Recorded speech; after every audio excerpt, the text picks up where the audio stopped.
highest antibody levels. Welcome to Inventiva, I'm Oishi Banik, back with today's news. People who have had severe or long-lasting cases of COVID-19 are more likely to have high levels of an important antibody needed to fight against future infection, according to a new study from Rutgers University published in the Journal of Infectious Diseases.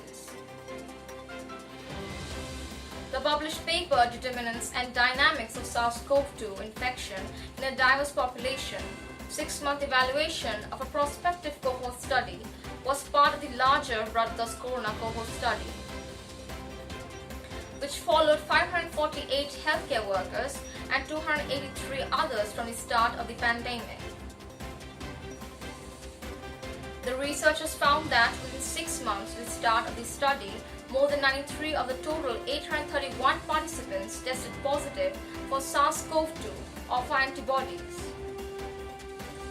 Of those 93, 24 were severely symptomatic and 14 were asymptomatic. One-third of the infected participants had symptoms such as fatigue, shortness of breath, and loss of taste and smell. They lasted at least a month. 10% had symptoms that lasted at least 4 months.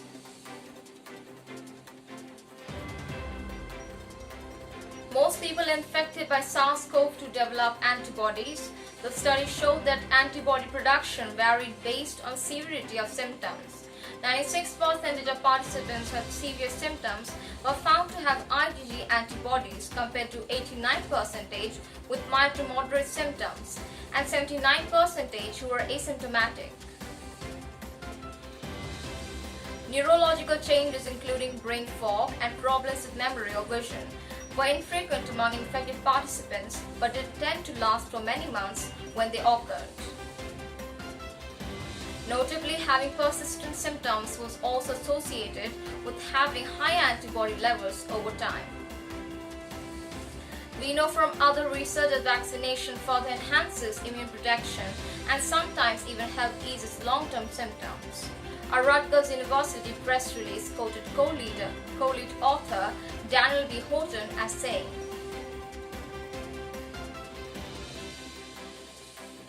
co-lead author Emily S. Barrett was quoted as saying it is normal for antibody levels to decline over time. Nevertheless, IgG antibodies provide long-term protection to help the body fight reinfection. The study recruited people before they were diagnosed with SARS-CoV-2 infection and evaluated people across the spectrum of illness severity, providing broad insight into antibody response over the long term.